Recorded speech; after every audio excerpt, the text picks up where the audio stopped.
There are so many diets to choose from, everything from paleo, pescatarian, vegan, carnivore, vegetarian, low carb, low calorie, zone, etc.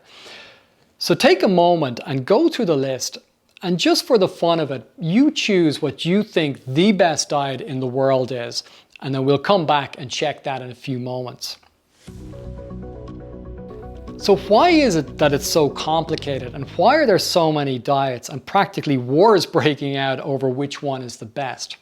The problem is that when somebody goes on a diet program, they're generally looking to achieve some kind of result, to get healthier, fitter, better, to lose weight, etc.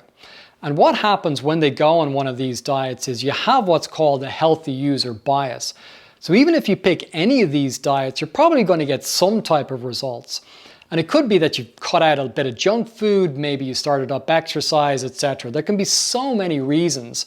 And then once you get results, you think, oh wow, this is the answer, I feel better, I'm getting great results. And of course you're going to be enthusiastic and tell your friends. Also what happens is, especially in the world today, is we end up in these echo chambers. So you join groups on social media, etc. And then you're going to get people that go, yeah, this is the best, this is the best. And you get whatever research articles or testimonials, etc. And then of course, if anybody comes up with a different answer, you're going to be a little antagonistic towards them. So that's pretty much, unfortunately, what muddies the waters and makes it very difficult to figure out what the best diet is. The other factors are, it can be very individual. So one person can try a diet, get a great result, and it worked for them, but somebody else could do the same diet, but maybe it doesn't suit them as well. Because we're all different, whether it's slightly different genetics, different microbiome, different level of health, etc.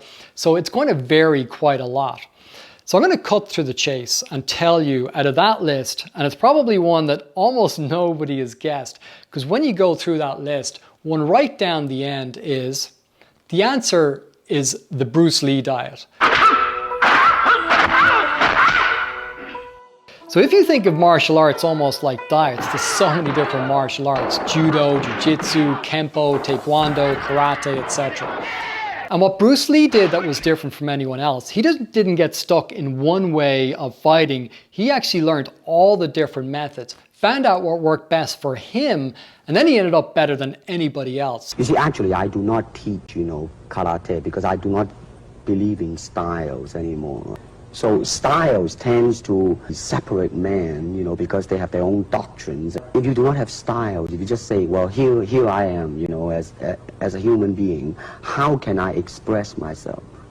So he was the true original mixed martial artist, and he was literally the world's best at that. So I have the same approach when it comes to nutrition. Bruce Lee used to wear this medallion his whole life, and on the back of it, it said using no way as way and having no limitation as limitation. And that's absolutely a great way to think about it, because what I find with all these diets, they all have pluses and minuses.